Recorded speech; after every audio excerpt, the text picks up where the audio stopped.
नमस्कार दोस्तों, स्वागत है आपका इस सीरीज़ में जिसका नाम है think again.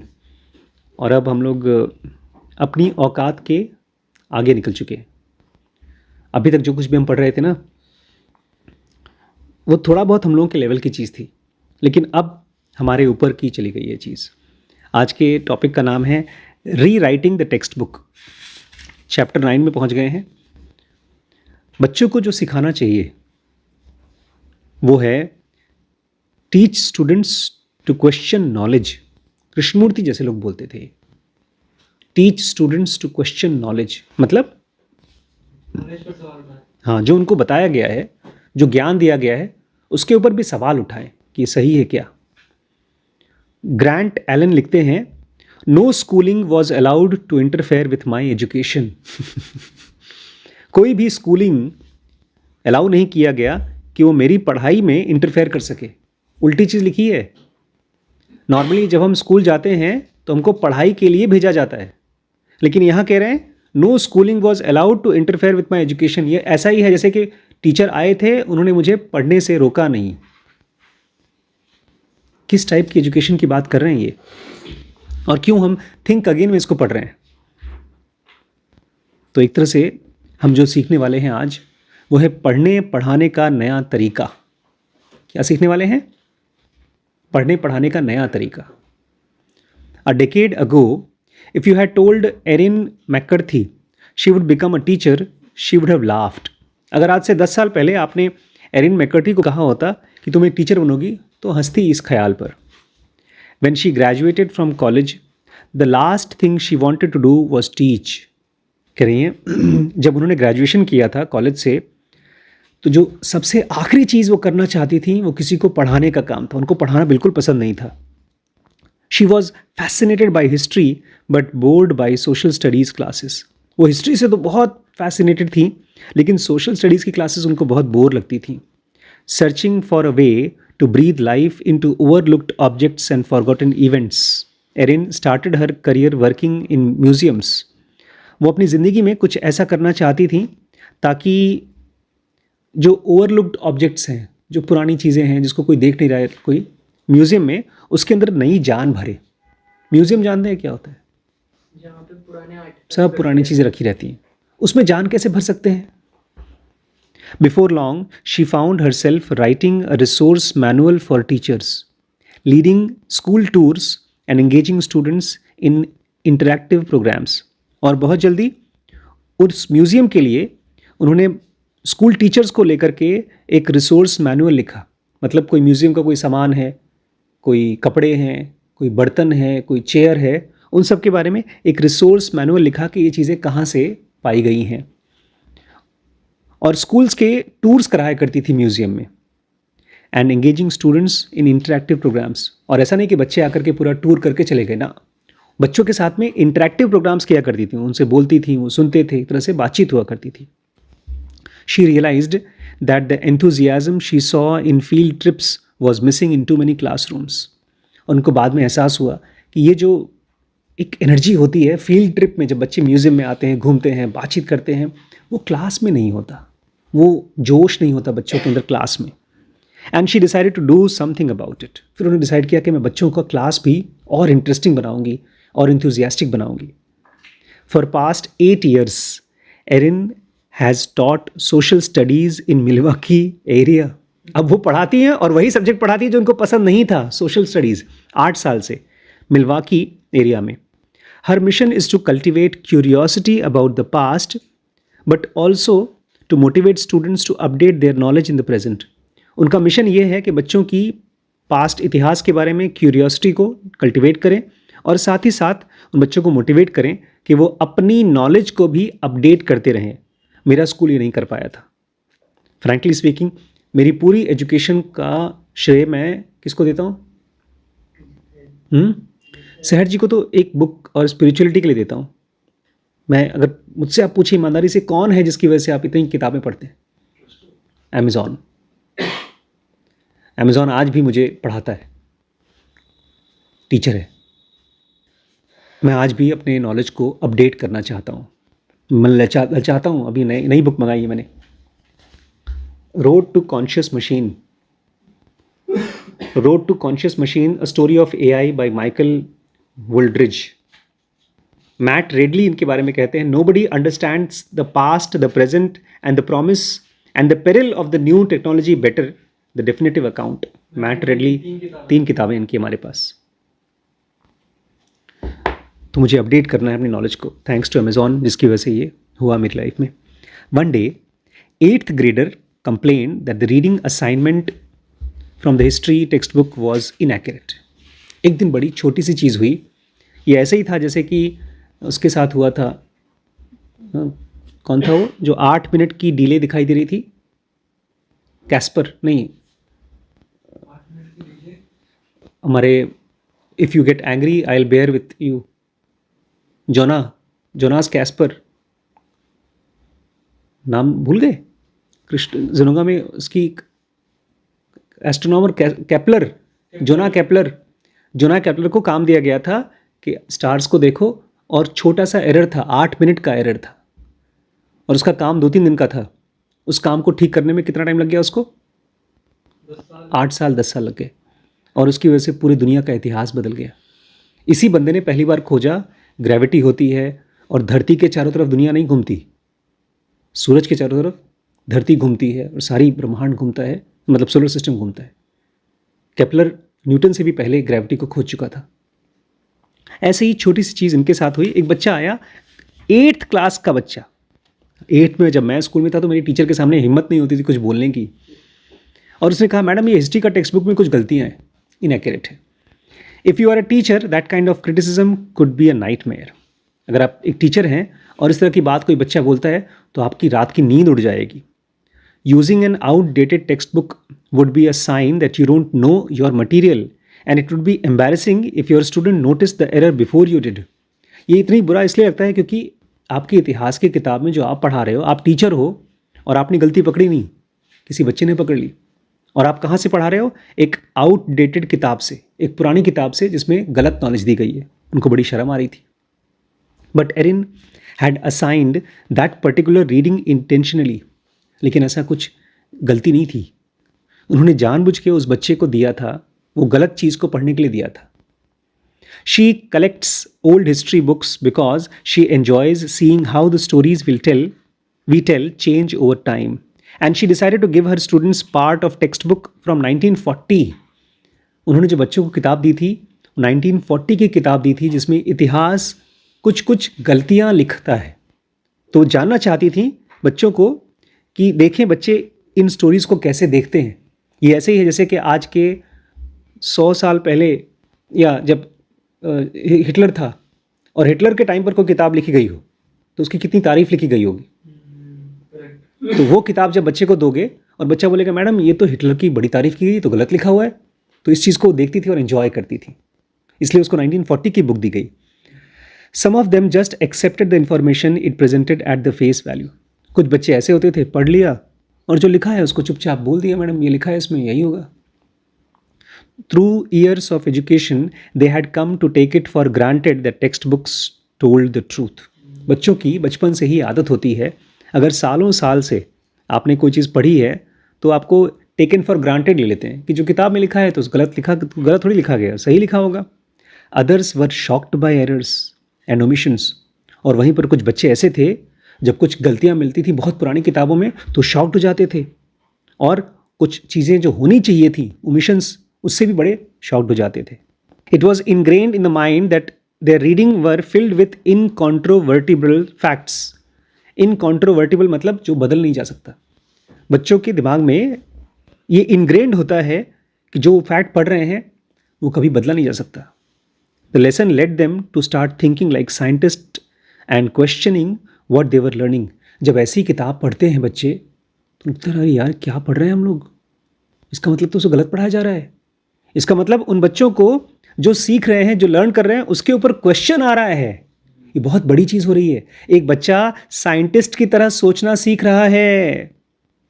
Whose story was included, whose was excluded। फिर बच्चा पूछना शुरू कर देगा किसकी कहानी इस किताब में लिखी गई है, किसकी कहानी नहीं लिखी गई है।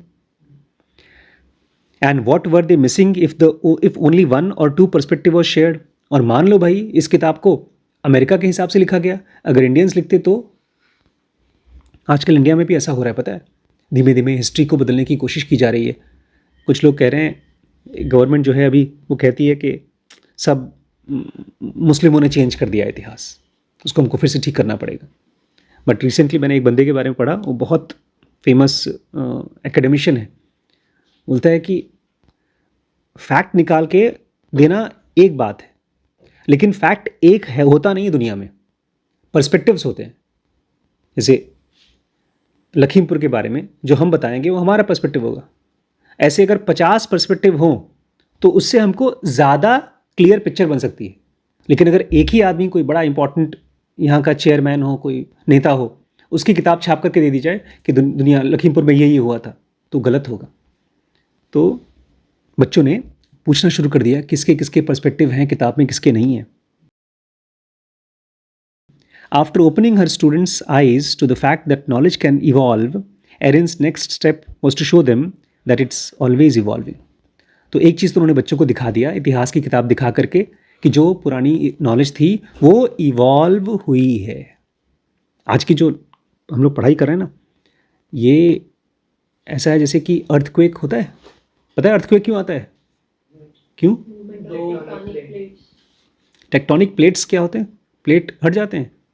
नहीं, हम्म। नीचे धरती के काफी सारे टेक्टोनिक प्लेट्स होते हैं, उनकी मूवमेंट्स की वजह से कभी कभी क्या होता है, वो हमेशा करते हैं मूव, ऐसा नहीं कि बिल्कुल ही नहीं करते, वो हल्के हल्के मूव करते रहते हैं, लेकिन कभी कभी बहुत ज़्यादा जब मूवमेंट हो जाता है उसकी वजह से। और दूसरा रीज़न ये भी होता है, जो जैसे नीचे हम लोग बहुत ज़्यादा अगर माइनिंग जो करते हैं, बहुत ज़्यादा अगर माइनिंग हो जाए, वो भी एक रीज़न होता है। और पहाड़ों में अगर भूकंप आ रहा है, ऊपर से कोई पहाड़ गिर गया या टूट गया, उसकी वजह से भी भूकंप आते हैं। बहुत सारे अलग अलग रीजन होते हैं भूकंप आने के।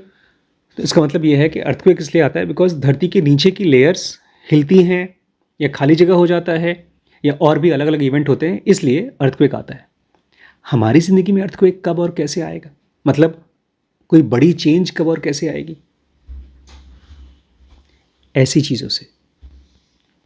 मेरे लिए जिनोगा से अर्थक्वेक आया मेरी लाइफ में, मोटिवेशनल इंटरव्यूइंग से एक अर्थक्वेक आया। लोगों को कैसे सुनना है, कैसे उनको ब्लेम नहीं करना है। आज सुबह मेरी बड़ी मम्मी से बात हो रही थी, उनको नहीं पता मोटिवेशनल इंटरव्यू। आप लोगों ने पढ़ा है, लेकिन अभी तक आप लोग उसको शायद थियरेटिकली सुने होंगे और भूल भी गए होंगे। अगर याद है तो बहुत अच्छी बात है, लेकिन इसको प्रैक्टिकली अप्लाई करने के लिए आपकी लाइफ में अर्थक्वेक आना चाहिए।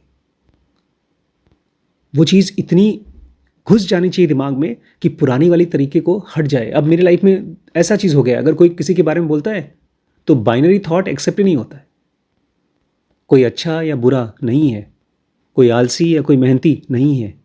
पहले ऐसा नहीं था। पहले किसी के बारे में कोई बोलता है ये अच्छा लड़का है, इसको रख लो, ऐसा नहीं है। अब मेरे लिए बाइनरी नहीं है। अब मैं चीज़ों को कॉम्प्लेक्सिफाई करके समझना और समझाना चाहता हूँ। ये जो चैप्टर है, ये शायद आपको फील ना हो, लेकिन ये भी एक अर्थक्वेक क्रिएट करने वाला चैप्टर है। ये इसका नाम रखा है री राइटिंग द टेक्स्ट बुक। क्यों? बिकॉज हम जो किताबें पढ़ते हैं ना, वो कुछ बेसिक टूल्स हैं, अंग्रेजी के शब्द हैं, ग्रामर के रूल्स हैं, और साइंस में ये है कि कुछ फैक्ट बता देते हैं, फॉर्मूलाज बता देते हैं, लेकिन हमको कभी खोजने के लिए ये लोग देते नहीं, तैयार नहीं करते। इस चैप्टर से मुझे समझ में आया कि रियल फ्यूचरिस्टिक स्कूल कैसा होगा। दुनिया का जो फ्यूचरिस्टिक स्कूल होगा भविष्य के, ये ऐसे होंगे। टेक्नोलॉजी नहीं क्रिएट करेगी। मैंने देखा था, चिल्ड्रन एकेडमी गया था आज से करीब 10 साल पहले मैं पढ़ाने, तो बड़ा खूबसूरत सा वाइट बोर्ड लगा दिया था, प्रोजेक्टर लगा दिया था, और टीवी में जो टीचर्स पढ़ाते थे ब्लैक बोर्ड पे पेंसिल से, चौक से, अब वो स्लाइड्स लगाते थे। यही तो करते थे, लेकिन कुछ बदलाव नहीं आया। एडुकॉम नाम की कंपनी थी, वो सब जगह बेचती थी, कंपनी भी बैंकरप्ट हो गई, ख़त्म हो गई। अब उसकी जगह पर स्मार्ट टीवी आ गए हैं, लेकिन उससे भी बदलाव नहीं आएगा। बदलाव आएगा जब बच्चों की लाइफ में कुछ अर्थक्वेक आएगा, उनके नॉलेज में, उनके सोचने के तरीके में बदलाव आएगा, जैसा मेरे माइंड में हुआ है आफ्टर अंडरस्टैंडिंग मोटिवेशनल इंटरव्यू। पहले उन्होंने बच्चों को ये समझा दिया कि नॉलेज इवॉल्व होता रहता है। इसका क्या मतलब है? नॉलेज इवॉल्व होता रहता है, इसका क्या मतलब है? बच्चों को ये समझा दिया that knowledge can evolve, knowledge की होता है, चेंज होता रहता है। हाँ, जो चीज़ 50 साल पहले किताब में लिखा था अब वो बदल चुकी है, इवॉल्व हो गया, लेकिन अब वो दिखाना चाहती थी इट ऑलवेज कीप्स इवॉल्विंग, कि नॉलेज रोज इवॉल्व होता रहता है। To set up a unit on expansion in the West, she created her own textbook section describing what it's like to be a middle school student today. उन्होंने एक अलग से text book section बनाया जहां पर उन्होंने बताया कि अगर आज के बच्चे मिडिल स्कूल में पढ़ रहे हैं तो कैसा होगा। All protagonists were women and girls. एक किताब लिखी, इमेजिनरी किताब, और उसमें सारी हीरोज, प्रोटैगनिस्ट्स और इंपॉर्टेंट लोग लड़कियां थीं। And all the generic pronouns were females. और उस किताब में जैसे हम लोग ही पढ़ते हैं सब जगह, वहाँ पर शी था। अभी जो किताबों में होता है मोस्टली आदमी लोग होते हैं, उसमें मोस्टली औरतें थी और आदमी बेचारे कोने कतरे में कहीं पड़े रहते थे। In the first year she introduced the material, a student raised his hand two point out that the boys were missing. तो फर्स्ट ईयर में जब उन्होंने किताब दी बच्चों को पढ़ने के लिए, बच्चों ने पढ़ा और एक बच्चे ने हाथ उठाया, बोले मैडम इसमें लड़के कहाँ हैं, लड़के गायब हैं। तो बोलती हैं but there is one boy. उन्होंने कहा नहीं देखो उसमें कोने में एक लड़का है ना, ही जो अखबार बांटता है, वो या कोई ठेला चलाता है, ऐसा कोई एक नाम दे दिया कि वो है। Erin replied boys were around, they just weren't doing anything important. उन्होंने कहा बच्चे हैं, लड़के हैं उसमें, लेकिन कुछ इंपॉर्टेंट काम नहीं कर रहे हैं। जैसे हमारी कल की फिल्म में मेन रोल खाली एक लड़की का था, बाकी सब लड़के, और एक छोटी सी लड़की थी जो क्या नाम है उसका, नहीं वो तो हाँ पटानी, दिशा पटानी। वो ऐसे ही अगर उसका रोल को हटा भी दी जाए फिल्म में से तो भी कोई फ़र्क नहीं पड़ेगा, लेकिन बाकी सब इंपॉर्टेंट रोल लड़कों के। They were just one doing anything important. It was an aha moment for the students. तो ये चीज़ अचानक से बच्चों के लिए आहा मोमेंट थी। मतलब उनको क्या हो गया, उनकी लाइफ में क्या हो गया, अर्थक्वेक आ गया। उनको पहली बार समझ में आया कि औरतें कैसा फील करती होंगी, लड़कियां कैसा फील करती होंगी। He suddenly realized what it was like for an entire group to be marginalized for hundreds of years. Original में हमने इसको पढ़ा था कि कैसे एक लेडी हैं यूएस में, उन्होंने कई साल तक के लिए औरतों को वोटिंग राइट्स मिले इसके लिए फाइट किया। 100 साल से औरतें मार्जिनलाइज्ड हैं। और कैसा फील होता है जब आप मार्जिनलाइज्ड होते हैं। मार्जिनलाइज्ड मतलब साइड ट्रैक्ट होते हैं, मेन आप नहीं होते। नौकरी में पहले आपको नौकरी नहीं मिलेगी, बाद में मिलेगी, बची हुई नौकरियां मिलेंगी, बचा हुआ खाना मिलेगा। आज भी बड़ी मम्मी आज ही बोल रही थी, बड़ी मम्मी कि मम्मी जी मतलब मेरी mummy mother in law maths में बहुत अच्छी थी, बीएड किया है उन्होंने लेकिन जॉब नहीं किया। क्यों? बच्चों को पालना था। तो मार्जिनलाइज थी वो। तो कहती हैं लड़कों को अचानक से फील होना शुरू हो गया कि कोई एक ग्रुप, एंटायर ग्रुप जब मार्जिनलाइज होता है 100 साल के लिए तो कैसा फील होता है। My favourite assignment of Erin's is the final one. और एक सबसे फाइनल वाला असाइनमेंट सबसे फेवरेट है। As a passionate champion of inquiry based learning, she sends her 8th grader off to do self directed research in which they inspect, investigate, interrogate and interpret. सबसे powerful तो यही है। बोलती हैं 8th class के बच्चों को वो चाहती हैं इंक्वायरी बेस्ड लर्निंग करें, मतलब कुछ खोज करके सीखें। इसलिए वो 8th क्लास के बच्चों को भेज देती हैं सेल्फ डायरेक्टेड रिसर्च के, जाओ अपने हिसाब से रिसर्च करो, तुम अपने हिसाब से इंस्पेक्ट करो, इन्वेस्टिगेट करो, इंट्रोगेट करो, इंटरव्यू करो, और बाद में अपना खुद का एक इंटरप्रिटेशन बनाओ। किताबी बात नहीं, खुद खोज के आओ। Their active learning cumulates in a group project. और जो भी सब बच्चे इकट्ठे होते हैं वो जब ग्रुप सीखते हैं उसको एक ग्रुप प्रोजेक्ट का नाम दे दिया जाता है। They pick a chapter from their textbook. वो पहले एक चैप्टर उठाते हैं अपनी किताब में से। Choose a time period that interests them. और फिर एक टाइम पीरियड चूज करते हैं इतिहास में या सोशल स्टडीज़ में। जैसे अभी हम लोग आज से 100 साल पहले कोई लड़ाई हुई बड़ी, उस लड़ाई के बारे में चूज करो उस टाइम को। A theme in history that they see under represented. और फिर वो हिस्ट्री का एक ऐसा पार्ट लेते हैं जिसको अंडर रिप्रेजेंट किया गया है, मतलब ठीक से बताया नहीं गया। हाँ, उसको ठीक से किसी ने बताया नहीं। और फिर बोलती हैं री राइट इट। अगर तुम्हें उस चैप्टर को फिर से लिखना हो तो लिख के दिखाओ। एक तरह से एक बच्चे को दे दिया, जाओ इतिहास की किताब में उस किताब के चैप्टर को अपने हिसाब से लिख के लाओ, एकदम नए तरीके से। It's difficult but it's interesting. एक बच्चे ने सिविल राइट्स का चैप्टर लिया। सिविल राइट्स मतलब वही किसको वोटिंग का अधिकार है, किसको नहीं है। For failing to cover the original march on Washington which was called off at the last minute in the early 1940s but inspired Martin Luther King Jr.'s historic march 2 decades later. India में freedom fight कब और किसने start की थी, कुछ idea है? गांधी जी ने 1919 में। गांधी जी ने 1990 नहीं बेटा, 1990 तो बहुत अभी 1890 में, 1890 में, 1919 में, अच्छा 1919 में एक फिल्म बनी है पांडे जी की, आमिर खान की फिल्म है। फ्रीडम फाइट की शुरुआत कैसे हुई?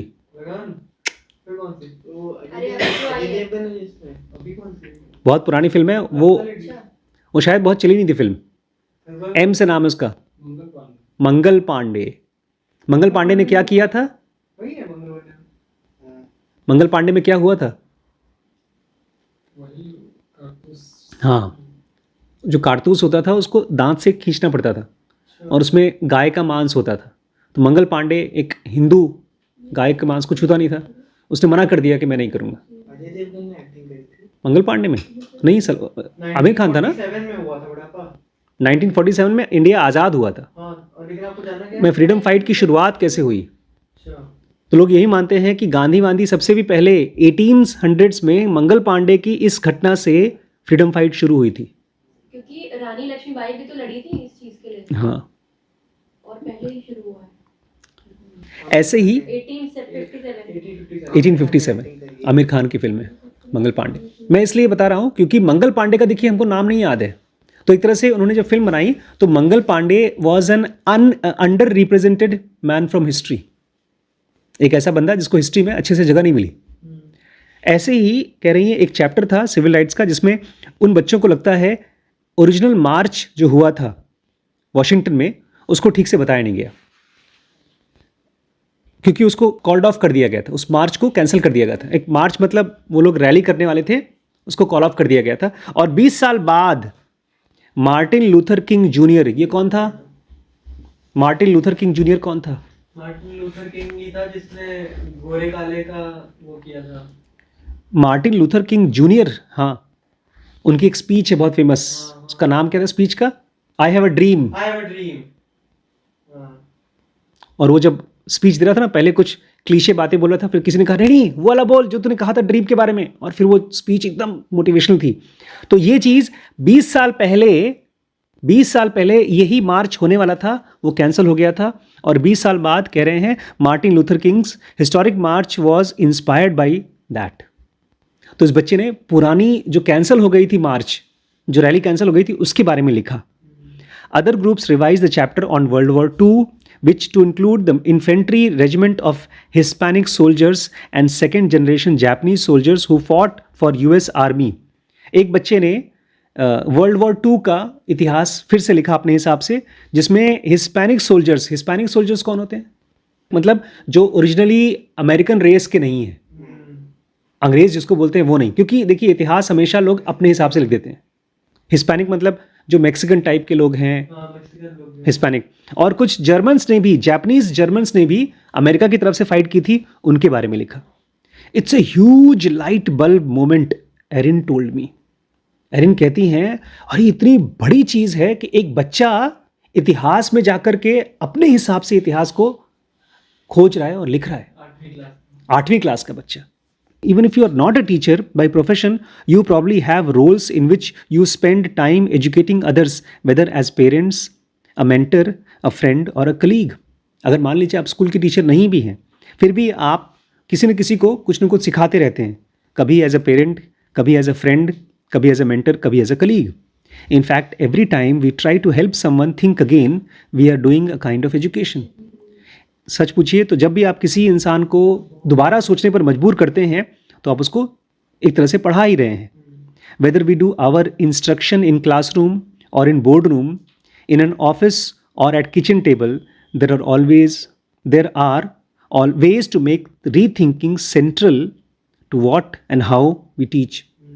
चाहे आप स्कूल में पढ़ा रहे हैं, चाहे आप बोर्ड ऑफ डायरेक्टर्स की मीटिंग में हैं, आप चाहे ऑफिस में हो चाहे किचन में हो, आप रीथिंकिंग को सेंटर में डाल सकते हैं कि चीज़ों को नए तरीके से सोचो. तो हम लोग भी क्लास में कर सकते हैं. मान लीजिए इसने किसी के बारे में बताया, बहुत थोड़ा सा बताया, और वो उसके आगे का तुम ट्राई करो. हाँ, बिल्कुल ट्राई कर सकते हैं. तो हम लोग ये कर सकते हैं कि हम कैसे पढ़ाएं, ये नए तरीके से पढ़ा रहे हैं. मैंने कहा ना फ्यूचरिस्टिक स्कूल्स की तरह होगा, with so much emphasis placed on imparting knowledge and building confidence. Many teachers don't do enough to encourage students to question themselves and one another. Schools में इतना ज़्यादा नॉलेज इम्पार्ट किया जाता है, बताया जाता है, इतना ज़्यादा कॉन्फिडेंस बिल्ड किया जाता है कि हम बच्चों को क्वेश्चन पूछना ही भुलवा देते हैं. बच्चे बस सुनते हैं, सीख लेते हैं, लेकिन सवाल नहीं उठता मन में कभी. डेविड वेबर कह रहा था कि मैं जब येल में पढ़ाने गया, वहाँ के बच्चों में था कि वो लोग क्वेश्चन पूछते थे बार बार, वैसे जिसको लोग बताओ मान ले रहे थे. Exactly. You should be asking question. People should be asking question कि कैसे होगा, क्या होगा. इनफैक्ट जब से YouTube आया है तब से लोगों ने क्वेश्चन पूछना शुरू किया है यूट्यूबर से कि आप वीडियो बना रहे हैं, इस पर भी क्वेश्चन, इस क्वेश्चन का भी आंसर दीजिए. To figure out what it takes to change the mindset, I tracked down some extraordinary educators who foster rethinking cycle by instilling intellectual humility.